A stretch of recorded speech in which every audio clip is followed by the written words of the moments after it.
We continue our breakdown of the 2024 NHL Draft with a special right-handed defenseman. The prospect spotlight is on Zayne Parekh for today's episode of Locked On NHL Prospects. You are Locked On NHL Prospects, part of the Locked On Podcast Network. Your team every day.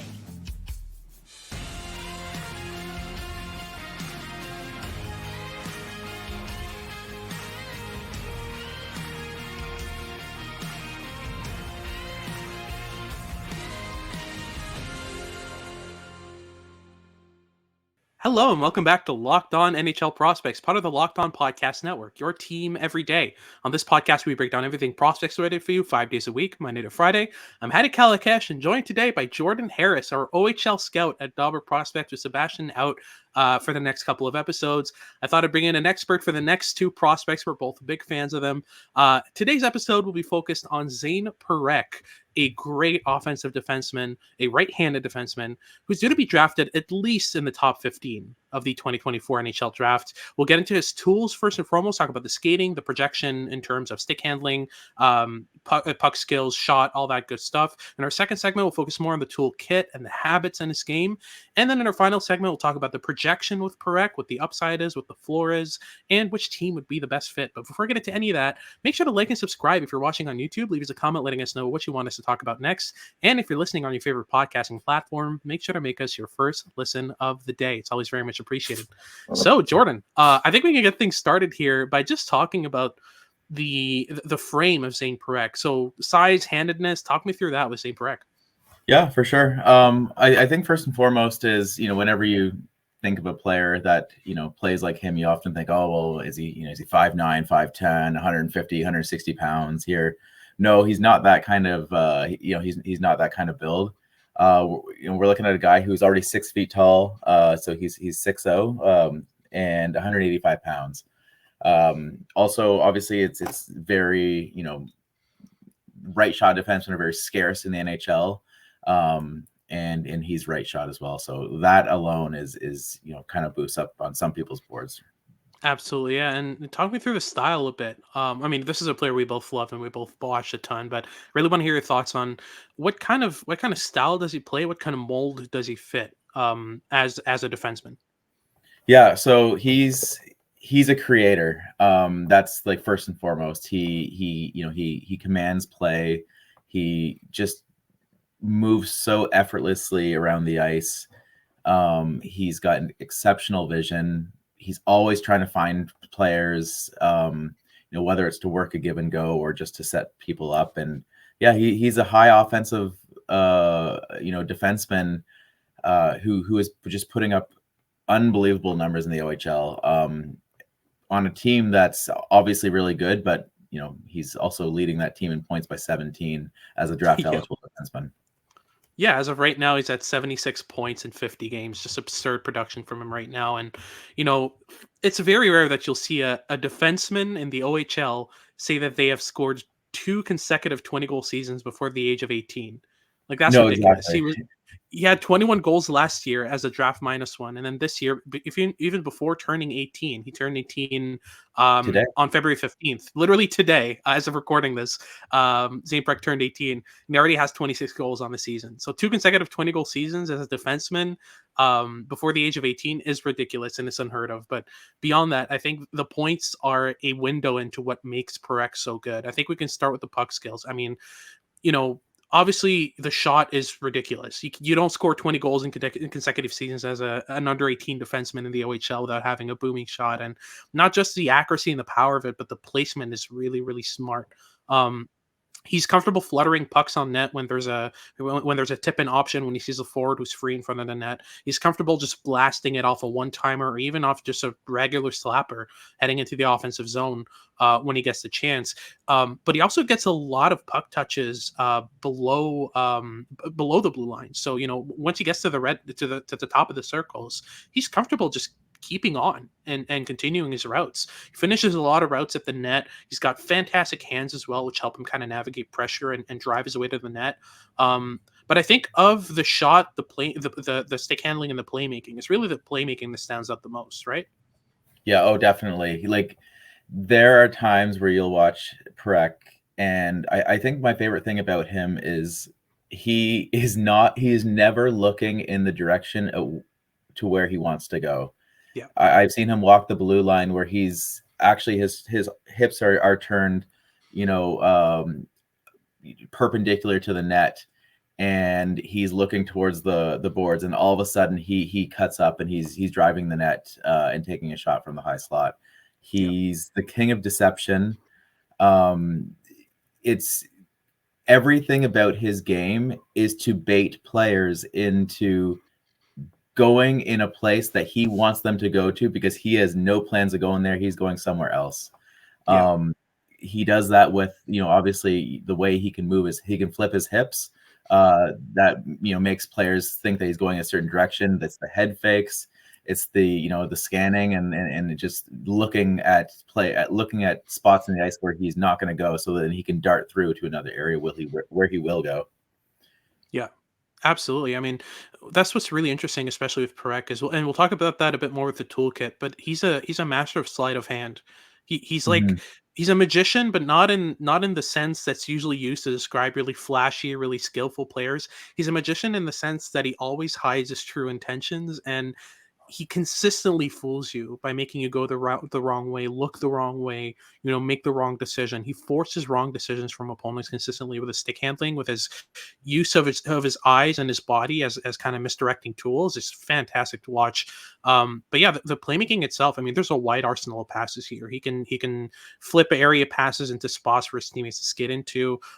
He can join the rush late, but he can also jumpstart rushes with his skating. But speaking of which, the skating, we were talking before the episode, it's really strange. I mean, this is a player who has fantastic edge work. You watch him on the ice and you wouldn't call him fast, but you call him extremely fluid. And when I see a player who has weight to add on his frame and is fluid but not fast, I'm not worried. And I don't think you are either, right? No, I'm not worried at all. I'm not worried at all. Like the four-way mobility is so good. He glides on the ice. It looks very effortless when he moves. And if you're moving in all those directions with ease, and you're also picking up, you're eating up a lot of ice and kind of getting down there, that's already a good sign. And like he's not a small guy, but he's definitely got room to put on the lower body strength to ultimately increase his speed. Like right now I like to call him quicker than fast, because he moves so effortlessly, so smoothly, in any direction quickly. But I wouldn't say, if you just had him skate from, icing line to icing line, he's not going to be the fastest guy there, but he's still got good speed otherwise. And that will continue to grow as he progresses. Yeah, absolutely. I think it's just a matter of him adding lower body strength, because the form, the technique, the mechanics are really, really solid.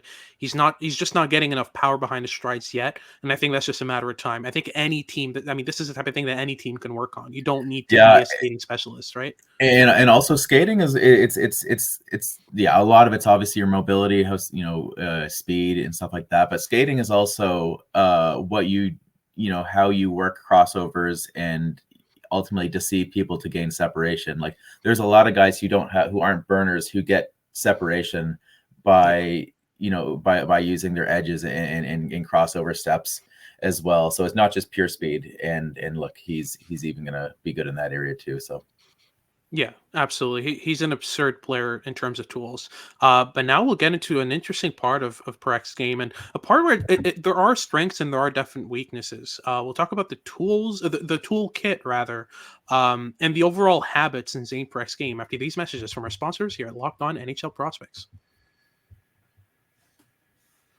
Grocery bills are so expensive these days, but now they don't have to be. Start getting cash back on your grocery shopping with the free Ibotta app and get cash back every single time you shop. Ibotta is a free app that gives you the most cash back every single time that you shop on hundreds of items, from groceries to beauty supplies to toys. So you can make sure you're beating inflation no matter what you're purchasing. The average Ibotta user earns $256 every single year. That could cover the cost of almost an entire grocery shopping trip. So you can buy that flight that you've been eyeing, that game you've been dying to go to, or the fancy dinner that you have been craving. Other apps give you points that don't amount to much, but with Ibotta, you add your offers in the app, upload your receipt, and you'll get real cash back that you can cash out into your actual bank account, PayPal, or gift cards. Join the over 50 million users and earn cash back every single time that you shop from over 2,700 brands and retailers, including Lowe's, Macy's, Sephora, Best Buy, and far more. Right now, Ibotta is offering our listeners $5 just for trying Ibotta by using the code LOCKEDONNHL when you register. Just go to the App Store or Google Play and download the free Ibotta app to start earning cash back and use code LOCKEDONNHL. That is IBOTTA in the Google Play or App Store and use code LOCKEDONNHL. Alrighty, so moving on to the toolkit and the habits with Zayne Parekh, an electrifying, skillful, fluid right-handed defenseman out of the OHL who's well above a point per game and leading his team in points, and a good team at that in the Saginaw Spirit. So we'll get into the toolkit first and foremost. I want to really focus on how his tools interact, because he's a great skater. Does he blend that well with his stick handling? He's a good stick handler. Does he shoot off the handle really well? What's the combination of tools like with Parekh, and how do those tools uplift each other? Do you think that's a positive in his game? Yeah, I'd say so. Like he's got the skating is so good, and although vision's not really like a physical tool or anything, but he sees the ice really well, and he uses the vision, the skating, and ultimately his shot to finish it off to really score goals. Like he's always looking, as soon as he makes a pass, he's always looking for like a give and go opportunity, right? Like he's not just dishing the puck off to a teammate and then all of a sudden sitting back and like, okay, yeah, they've got it and everything. If he, especially in the offensive zone, it's I'm gonna dish the puck off to a teammate and I'm gonna figure out how I can get in space to maybe get this back and fire it off, or at least drive the net and maybe take take the center or take the defense and ultimately open up for my teammate. So he works that really, really well. He gets in really good positions to get a shot off. His shot like gets through. He's not just firing it into into shin pads and stuff like that. He knows when to shoot to score and also when to shoot for a rebound or a tip as well. I think he uses a lot. All his tools really come together to generate offense for him. Absolutely, yeah. And you don't put up 76 points in 50 games without having some sort of cohesion in your toolkit, even if it is the OHL. I mean, these are ridiculous stats that he's put up. And like I said, it's a good window into what he does well. This is a player who has a great understanding of how to use what tool at what time, especially timing-wise. It seems like everything comes together impeccably when it comes to Parekh's understanding of spacing, understanding of timing.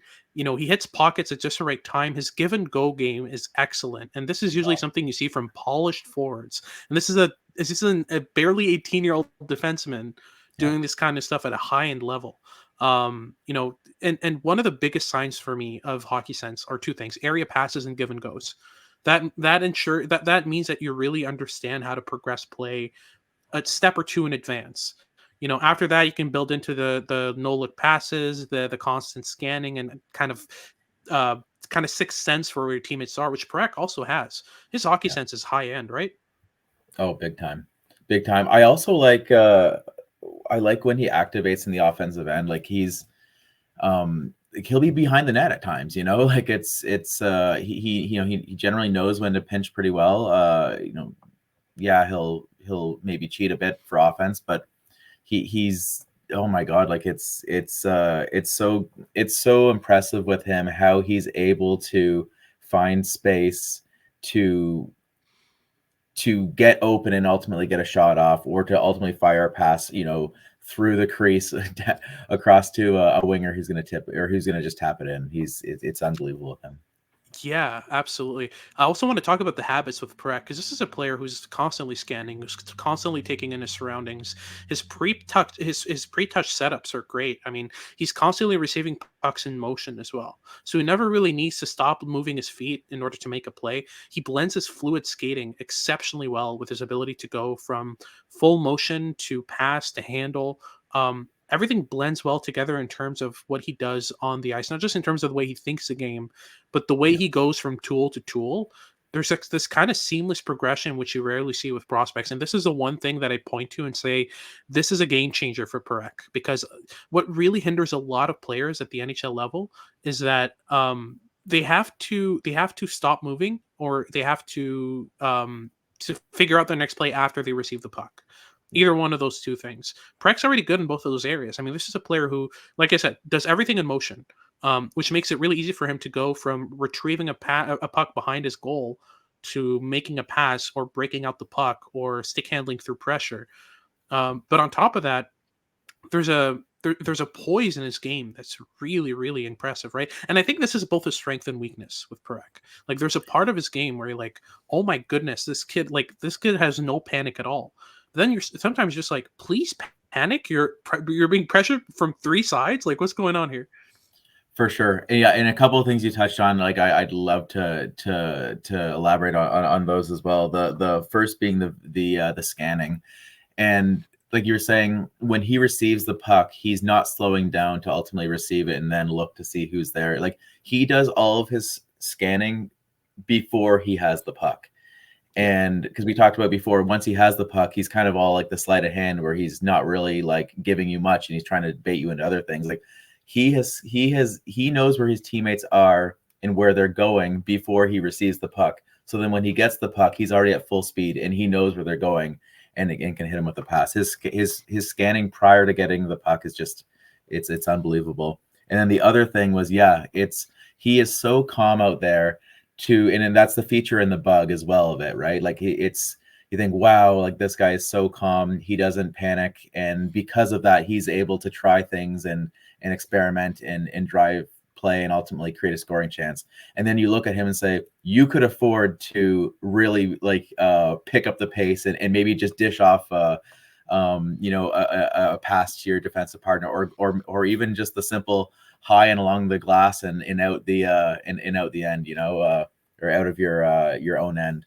Yeah. There's times where you want to see him play with a little bit more urgency, because at that point you've got two guys who are screaming down your neck, and you might just skate yourself into a pretzel, and then all of a sudden you've coughed up the puck in your own end, right? Like, there's just times where you need that urgency to really get on with it.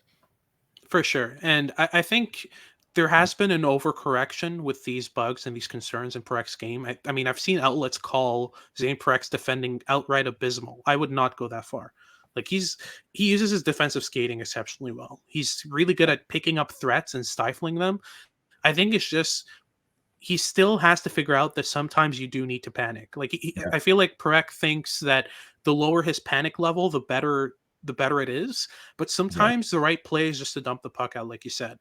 At the same time, I think that there are some habits to tweak out. He tends to like bear hug players along the boards instead of just kind of layering stick and body. That's one thing that he needs to learn. But this is something that we saw, for example, with Brock Faber go from an average tool to like one of the best in the NHL at doing it.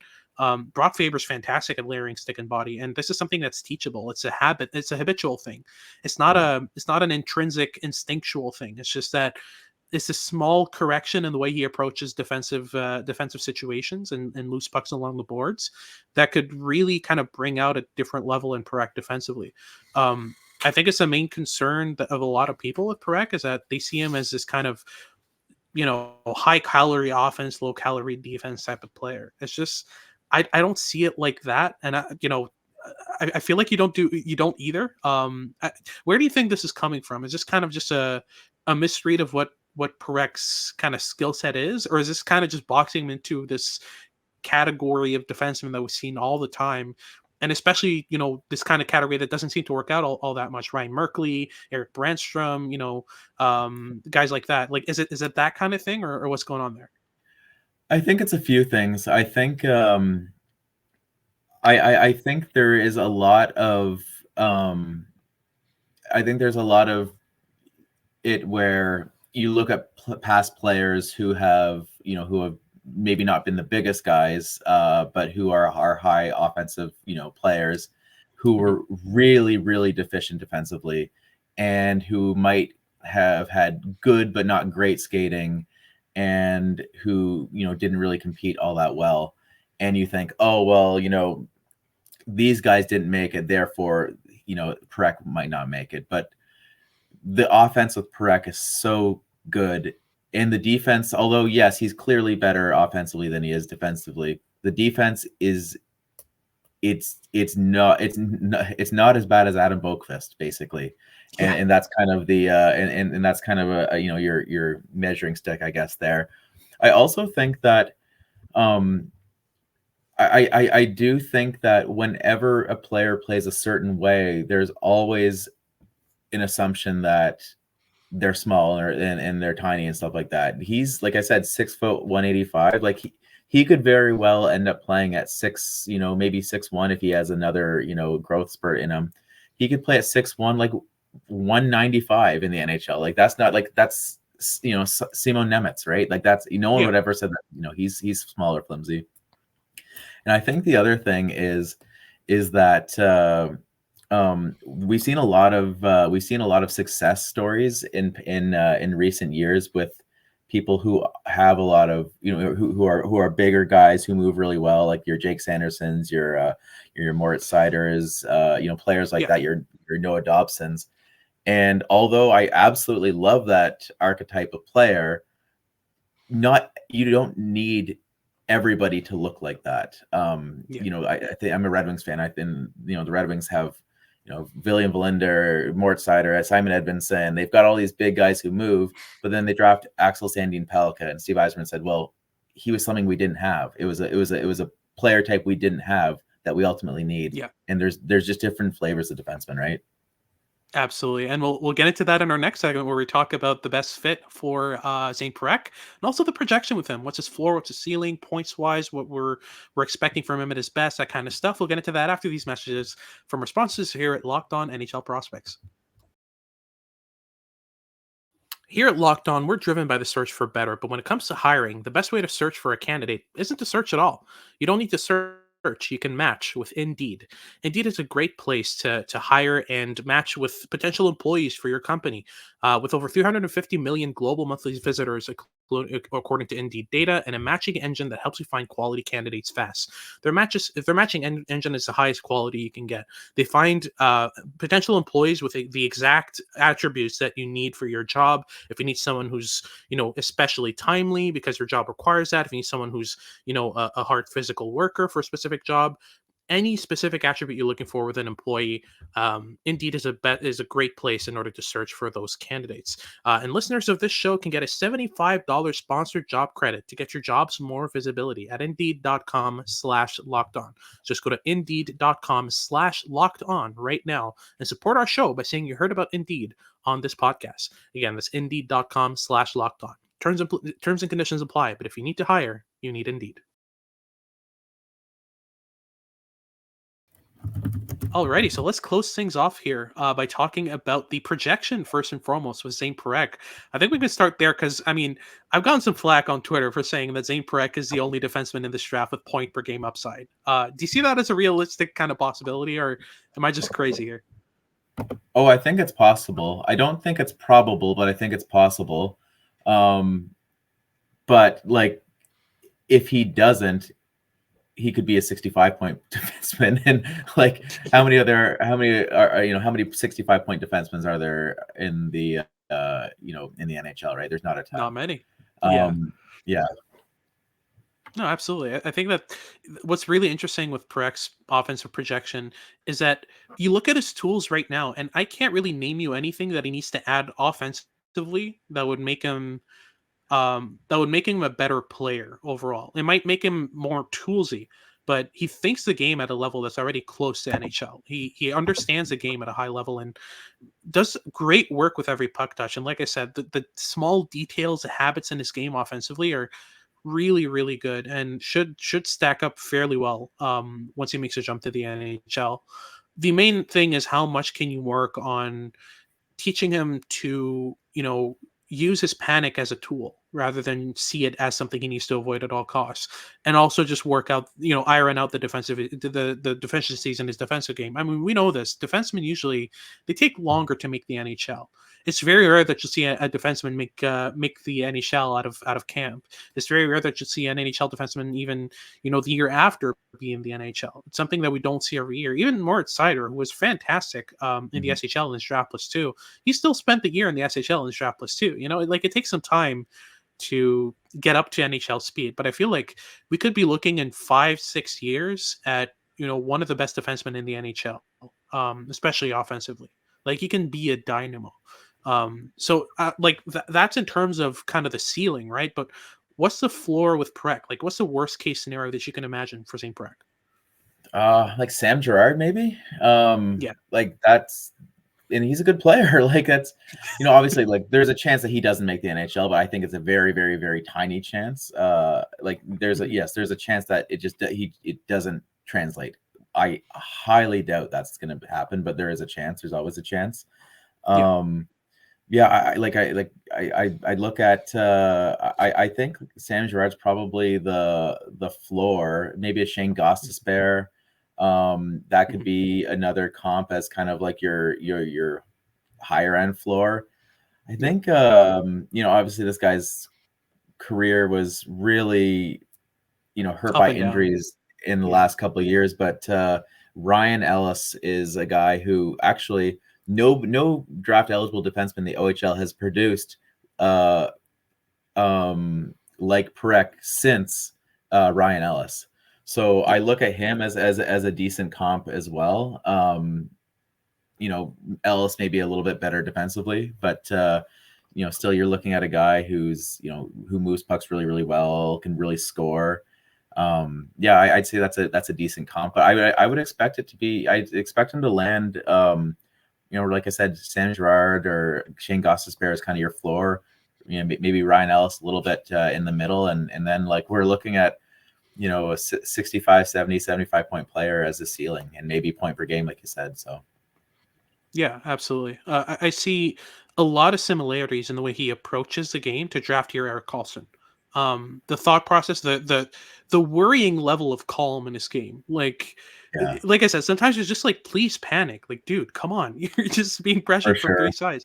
Absolutely, and on top of that, just to the raw understanding of the game, the ability to just hit the weirdest seams just effortlessly with his passing. It's just, I wouldn't put him in the Carlson category because Carlson at his best was a generational player. Yep. But in terms of the way he approaches and thinks the game, definitely, I think his skating is less. It's less, a tiny bit less fluid. I mean, it's Eric Carlson we're talking about, one of the most Yeah. fluid skaters ever before his Achilles injury. And of he was course. lightning fast. Like he was a burner too. Like he Yeah. was a burner, right? Yeah, absolutely. And that's one thing that we haven't seen yet from Zayne Parekh, right? But I think the approach and the intelligence and the poise, very, very similar. The skill set as well, fairly similar. And it's the same issues with both of them defensively, where it's, they don't really identify threats as urgently as you would like them to. But yeah, I mean, overall, what would be the best fit? Let's get to that now, because I think there's a lot of interesting conversations to be had here. We'll start with Eric Carlson's old team, Ottawa. They have Jake Sanderson, who's almost definitely going to be their first pair defenseman for the next 15 years, unless they trade him away.